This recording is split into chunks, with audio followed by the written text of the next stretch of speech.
Hello students, let's continue with polynomials, exercise 2.4, question 3. So what we need to do is factorize these terms, okay. So we have to write each of this polynomial into its factors, right.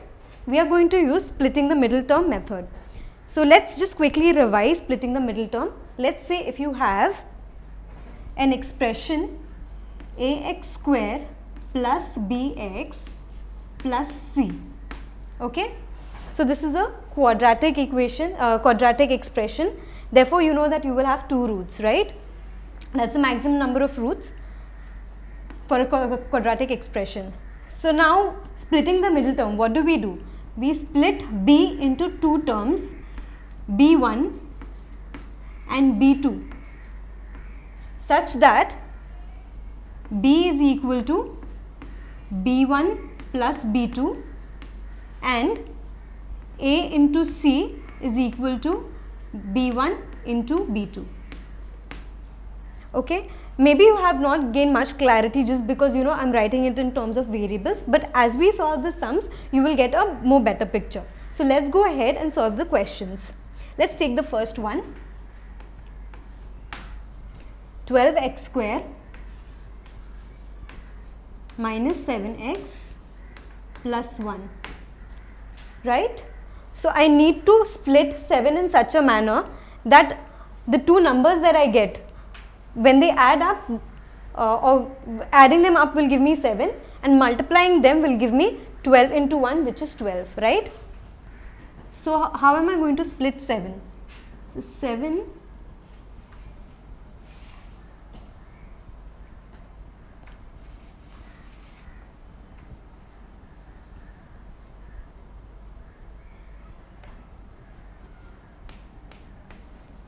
is equal to m1 plus m2, right, and 12 into 1 is equal to m1 into m2, right. So 12 can be written as 12 into 1 is 12, m1 and m2, right. How do we split 12 to get 7? So I can say 4 3s are 12.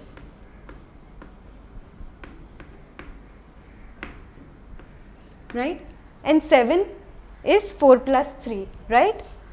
But now there is a twist. We have 4 and 3 as positive, but the sign that we have here is negative, right. So what do? Minus 4 minus 3. So minus 4 plus minus 3 will give me what? Minus 4 minus 3, which is minus 7, and minus 4 into minus 3 will give me plus 12. So I have 12 here. So I am splitting 12x square minus 4x minus 3x plus 1. Just notice I have only split the term 4 and 3. You have to write x as it is. So minus 4x minus 3x is going to give me minus 7x, right? Now the next step would be to take common terms. So I am going to take any two terms. Okay, what is common over between these two terms? 4x, right?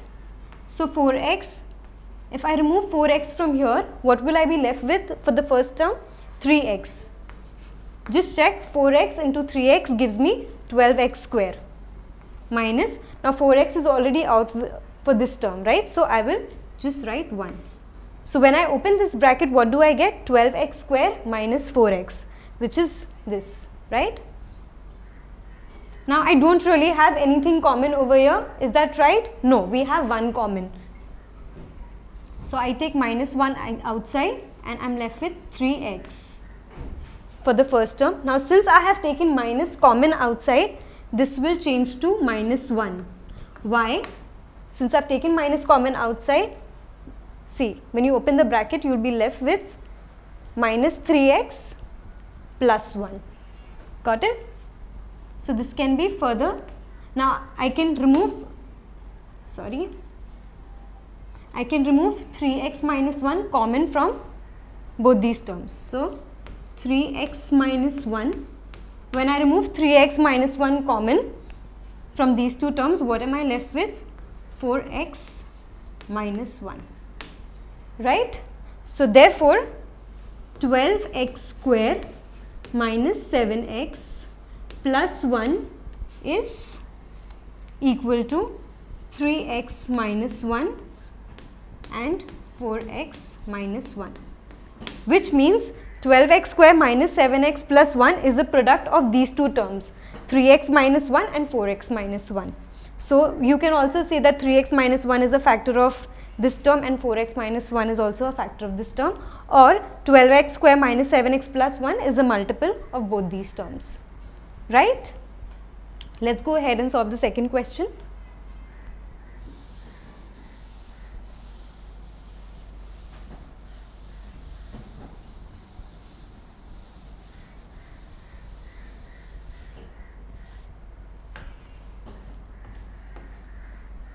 So the second sum is 2x square plus 7x plus 3.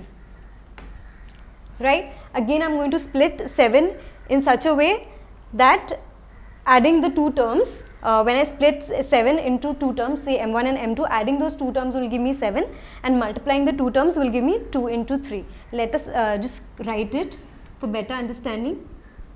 7 is equal to m1 plus m2, okay, and 2 into 3 is equal to m1 into m2, right. So this is 6 is equal to m1 into m2. So how do I split 7 to get 2 and 3 over here, 6 as the product? I can write 7 as,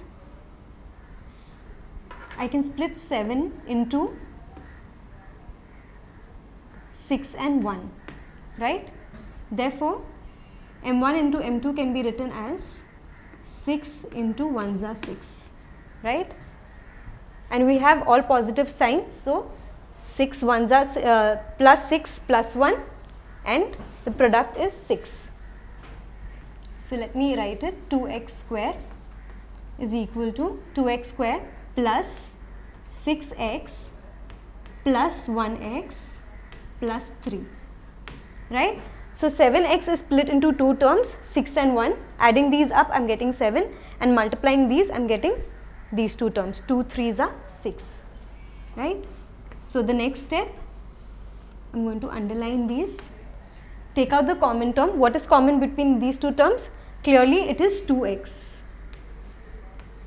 So when you remove 2x from this term, I am left with x plus, if I remove 2x from 6x, I am left with 3, right.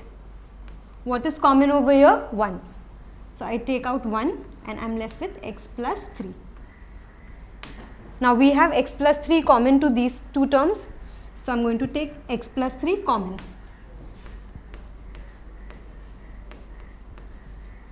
So what am I left with in the other bracket? 2x plus 1, right.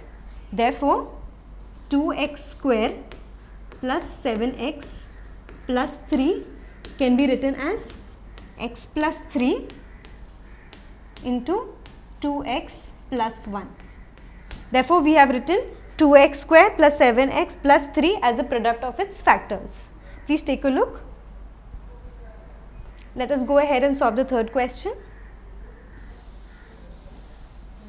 So let us continue with the third sum, which is 6x square plus 5x minus 6.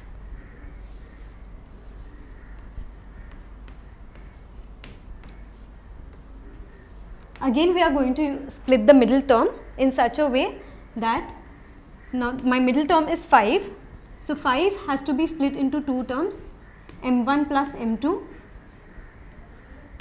okay, such that the product is 6 into 6. Product of which terms? m1 into m2 gives me 6 into 6. So 6 into 6 is nothing but 36.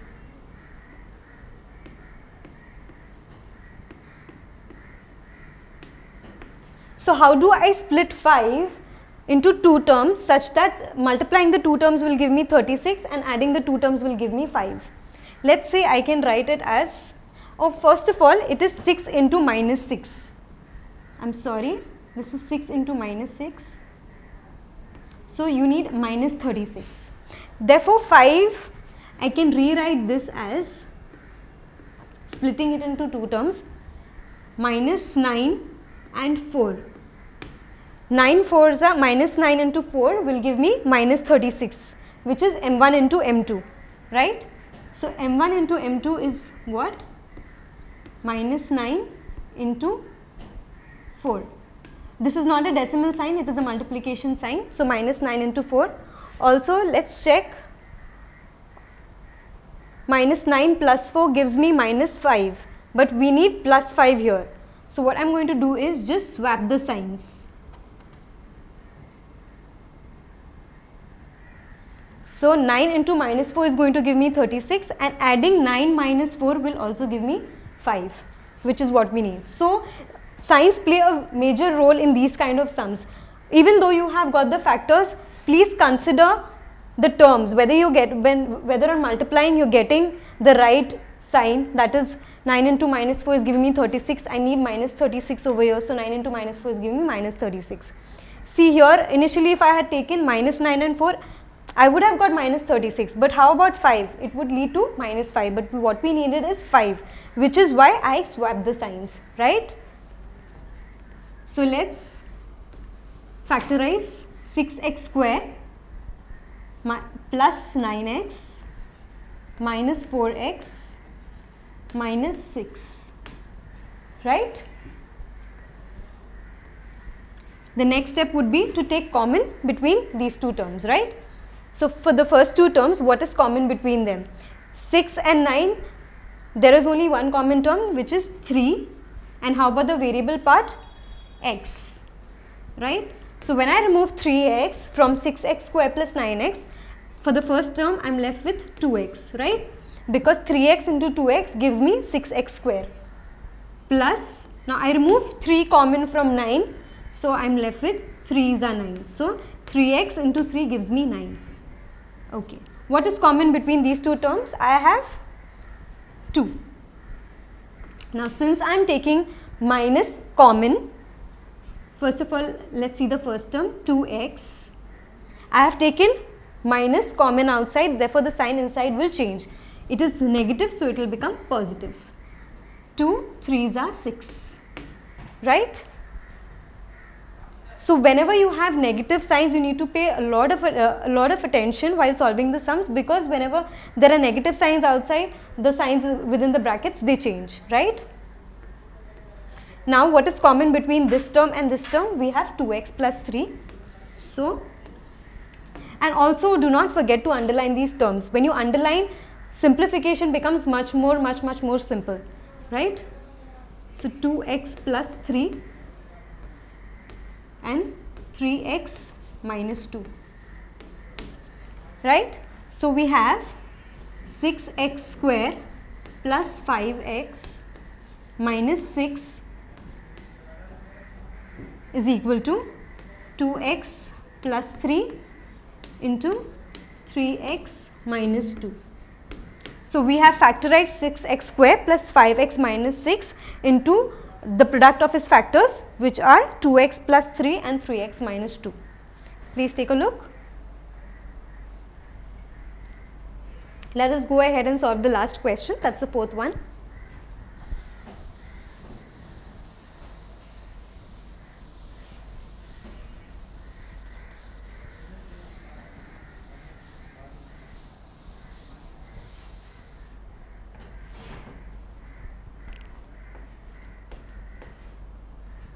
(3x square minus x minus 4). Now in cases like these, you are very lucky, because if you see, you already have your terms here very clearly. So you need to split minus 1, which is the middle term, into two terms, such m1 and m2, okay, such that m1 into m2 gives you product of 3 and minus 4, which is nothing but minus 12, right? So how are you going to split minus 1 in order to get the product as minus 1 into two terms so that your product is minus 12? We have it right here in front of us. I'll take minus 4 and minus 1 can be written as minus 4 and 3, right? So let's see whether minus 4 and 3 are satisfying the condition. Minus 4 into 3 is giving me minus 12, yes. Minus 4 plus 3 gives me minus 1, yes. So we can directly go ahead and substitute for the middle term, that is split the middle term. So 3x square minus x minus 4 can be written as 3x square minus 4x plus 3x minus 4, right?